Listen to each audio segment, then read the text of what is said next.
వీడియోలో మన లేడీస్కి మోటివేషన్గా మంచి బూస్ట్ ఇచ్చే విషయాలన్నీ చెప్తానన్నాను కదండి. ఆ విషయాలు ఏంటో ఈ వీడియోలో మీతో షేర్ చేసుకోబోతున్నానండి. ఈ వీడియో మీకు ఎంతో కొంత మోటివేషన్గా ఉంటుందండి. స్కిప్ చేయకుండా లాస్ట్ వరకు చూసేయండి. రీసెంట్గా చిన్న టేబుల్ ఫ్యాన్ కొనుక్కున్నామండి. ఇంట్లో ఒక ఫ్యాన్ ఉంటే అస్సలు గాలి తగలడం లేదండి. పగలంతా పని చేసుకొని నైట్ అయినా హాయిగా పడుకుందామంటే రాత్రి పగలు ఒకేలా ఉంటుందండి. చాలా వేడిగా ఉంటుంది. వారం రోజుల నుంచి ఎండ అయితే మామూలుగా లేదు కదండి. ఎండ వేడి తట్టుకోలేకే ఫ్యాన్ కొనుక్కున్నాము. మాకు ఓపెన్ ప్లేస్ ఎక్కువ కదండి, ఎండ చాలా ఎక్కువగా ఉంటుంది.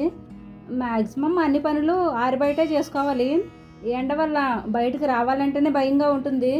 కానీ నేను చేసుకునే పనులన్నీ ఇంచుమించు ఎండలోనే చేసుకోవాలి. అందుకే ఉదయం 10 పని చేసేసుకొని ఇంట్లోనే ఉంటున్నాము. మాది రేకుల ఇల్లు కదండి, దానివల్ల ఇంట్లో చాలా వేడిగా ఉంటుంది. లక్కీగా నేను ఇంటిపైన క్రేపర్ బాగించాను కాబట్టి కొంచెం పర్వాలేదండి, చల్లగా ఉంటుంది. ఒకవేళ ఇంటి ముందు మొక్కలో ఇంటిపైన క్రేపరో లేదనుకోండి, ఈ ఎండవేడికి ఇంట్లో మామిడి పళ్ళు ముగ్గిపోయినట్టు ముగ్గిపోయే వాళ్ళమేమో. మా వారైతే ఏసీ పెట్టించుకోవచ్చు అన్నారు. ఇంట్లో ఫ్యాన్ పెట్టుకోవడానికే చూడలేదంటే మా వారు ఏసీ అంటున్నారు. ఫ్యాన్ కొనుక్కుంటే సరిపోతుంది కదా అని నేను, ఏసీ కొనుక్కోవచ్చని మా వారు. ఇరాన్కి ఇజ్రాయెల్కి వార్ జరిగినట్టు నాకు మా వారికి కూడా దీని గురించి వార్ జరిగిందండి. ఫైనల్గా నా మాటకే వాల్యూ ఇచ్చి మా వారు ఫ్యానే కొన్నారండి. అన్ని బాధ్యతలు తీరిపోయి లైఫ్ సెటిల్ అయిపోయింది అనుకోండి, ఎన్ని వేషాలైనా వేయచ్చు. ఏదో నీడంటూ ఉండి చూడడానికి ఇలా అందంగా కనబడుతుంది కానండి, వానకి ఎండకి మా ఇల్లు అంత సేఫ్ కాదండి. కొన్నాళ్ళు కష్టపడి ఓర్చుకున్నాం అనుకోండి, తర్వాత ఏసీ అయినా కొనొచ్చు, ఏమైనా చేయొచ్చు. ఎండాకాలంలో ఏసీలో పడుకునే కంటే ఆరుబయట మంచం వేసుకొని చల్లని గాలిని ఆస్వాదిస్తూ ఆకాశంలో నక్షత్రాలను చూస్తూ పిల్లలతో కబుర్లు చెప్పుకుంటూ పడుకుంటే ఏసీ కంటే హాయిగా ప్రశాంతంగా ఉంటుంది. సిటీలో అయితే ఇలాంటి వాతావరణం ఉండదు కాబట్టి ఏసీలో ఉండడంలో తప్పులేదు. కానీ పల్లెటూర్లలో చెట్లు ఎక్కువ ఉంటాయి కాబట్టి ఏసీ అవసరం లేదు. చూసారా గాలి ఎంత చల్లగా వీస్తుందో.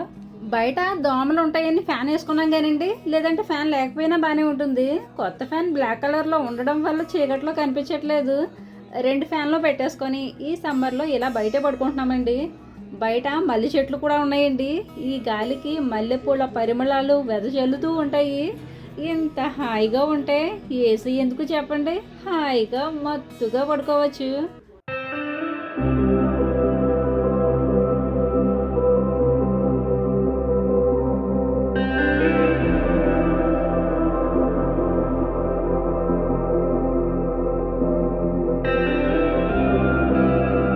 పగలు ఎంత ఎండగా ఉన్నా నైట్ అయితే పర్వాలేదండి, మాకైతే చల్లగానే ఉంటుంది. ఏదేమైనా వారం రోజుల నుంచి ఎండ అయితే మామూలుగా లేదండి. బయట పని చేసేవాళ్ళు కాస్త జాగ్రత్తగా ఉండండి. మంచినీళ్ళు ఎక్కువగా తాగుతూ ఉండండి. ఎక్కడికి వెళ్ళినా కూడా మంచినీళ్ళ బాటిల్ కూడా తీసుకుని వెళ్తూ ఉండండి. నేనైతే ఎంత ఎండైనా భరిస్తానండి. అలాంటిది ఈ సంవత్సరం ఎండ భరించాలంటే అమ్మో అనిపిస్తుంది. నాకు అసలు స్కిన్పై చెమటకాయలు రావండి. ఫస్ట్ టైం చెమటకాయలు వచ్చాయి. ఎంత బయటకు రాకూడదు అనుకున్నా నాకైతే తప్పదండి. ఏదో ఒక పని కోసం 11, 12 అయ్యే వరకు అటు ఇటు తిరుగుతూనే ఉండాలి. ఇంకొకటి ఏంటంటే ఇలాంటివి మేడపైన ఆరబెట్టాక మధ్య మధ్యలో మేడపైకి వెళ్ళి వీటిని చూసుకుంటూ ఉండాలి. అంటే బాగా డ్రై అయ్యేటట్టు కలుపుతూ ఉండాలి. ఒకవేళ చెప్పులు లేకుండా మేడపైకి వెళ్ళానే అనుకోండి, కూచిపూడి కథాకళి అన్ని స్టెప్లు వేసేచ్చు అనమాట. కొన్నిసార్లు అనిపిస్తూ ఉంటుంది, క్రైమ్స్ చేసిన వాళ్ళని జైల్లో ఫుడ్ పెట్టి పెంచుతారు కదా, అలా కాకుండా ఇలాంటి ఎండల్లో వాళ్ళతో రోజంతా పని చేయించాలి, దెబ్బకి తెక్క కుదురుతుంది అనుకుంటాను. ఎందుకంటే దీనికి మించిన శిక్ష మరొకటి ఉండదేమో అనిపిస్తుంది. ఓకేనండి, ఇక టాపిక్లోకి వస్తే మ్యాక్సిమం లేడీస్కి ఇంట్లో సపోర్ట్ తక్కువగానే ఉంటుంది. మనకి ఎన్నో చేయాలని ఉంటుంది, కానీ మ్యారేజ్ అయిన తర్వాత ఏది మన చేతుల్లో ఉండదు. ఏది చేసినా చెప్పి చేయాలి, ఎక్కడికి వెళ్ళినా చెప్పి వెళ్ళాలి. ఇవన్నీ పక్కన పెడితే మనం చేయాలనుకున్నది సక్సెస్ అవ్వాలంటే ఫస్ట్ మనం పక్క వాళ్ళ మీద ఆధారపడడం మానేయాలి. అలాగే పక్క వాళ్ళ మీద ఎక్స్పెక్టేషన్స్ కూడా మానేయాలి. దీనివల్ల నేను చెయ్యలేనేమో, ఈ పని నా వల్ల కాదేమో అని మన వల్ల జరిగే పని అయినా మనం ట్రై చేయకుండానే పక్క వాళ్ళ మీద ఆధారపడుతూ ఉంటాం. ఫర్ ఎగ్జాంపుల్, మీరు ఒక వర్కింగ్ ఉమెన్ అనుకోండి. ఉదయాన్నే లేచి ఇంటి పని వంట పని చేసుకొని అన్నీ చక్కబెట్టుకొని వర్క్ చేయడానికి బయటకు వెళ్ళాలి. ఇంట్లో పెద్దోళ్ళు ఉండొచ్చు, పిల్లలు ఉండొచ్చు.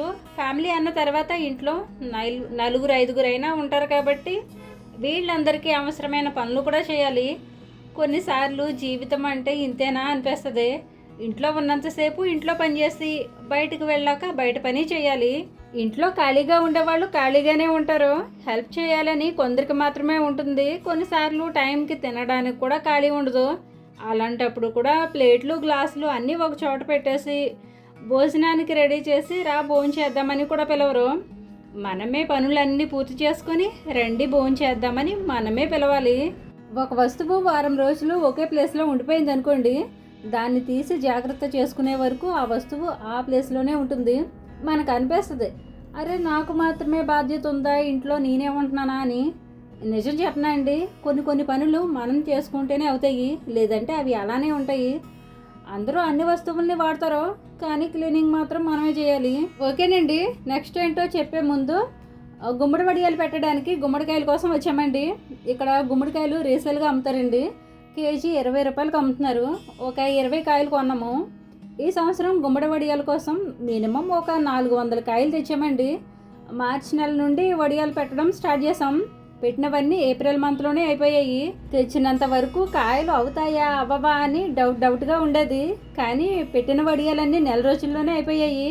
వడియాల ఆర్డర్స్ అయితే వస్తూనే ఉన్నాయండి. అందుకే మళ్ళీ ఫ్రెష్గా పెడదామని చెప్పి 20 కాయలు కొన్నాము. ఈ ఊరు మా ఊరికి పక్కనే అండి. ఒకవేళ 20 కాయలు వడియాలు పెట్టాక అవి అయిపోతే మళ్ళీ పెడదాంలే అని 20 కాయలు అయితే తీసుకున్నాము. అయిపోతే దగ్గరే కాబట్టి అవసరమైతే మళ్ళీ తెచ్చుకోవచ్చు. 400 కాయలు అంబాళ్ళూరు నుంచి తెచ్చామండి. అన్ని కాయలు తెచ్చినందుకు కొంచెం భయంగానే ఉండేది. అక్కడి నుంచి ఇక్కడికి తేవడానికి ట్రాన్స్పోర్ట్ ఛార్జెస్, వర్కర్స్కి ఇవ్వడానికి పెట్టడానికి చాలానే అయింది. లక్కీగా తెచ్చిన కాయలు అయిపోవడమే కాకుండా మళ్ళీ కొని పెట్టాల్సి వచ్చింది. అసలైతే తెచ్చిన కాయలతోనే సరిపడేయచ్చు, ఇక మళ్ళీ నెక్స్ట్ ఇయరే పెడదాంలే అనుకున్నాను. కానీ ఏప్రిల్లోనే స్టాక్ అయిపోయింది. ఆర్డర్స్ కూడా వస్తున్నాయి. సరే ఎండలు కాస్తున్నాయి, ఇంకా టైం ఉంది కదా అని 20 కాయలు అయితే కొని వడియాలు కూడా పెట్టేశాము. ఫస్ట్ పెట్టిన బ్యాచ్లో వడియాలు కొంచెం గట్టిగా ఉన్నాయని కంప్లైంట్స్ వచ్చాయి. తర్వాత నుంచి మాత్రం వడియాలకి మంచి ఫీడ్బ్యాకే వచ్చిందండి. ఇలా మన కష్టానికి ఫలితం ఉంటే ఎంత కష్టంగా ఉన్నా ఇష్టంగా చేయాలనిపిస్తుంది.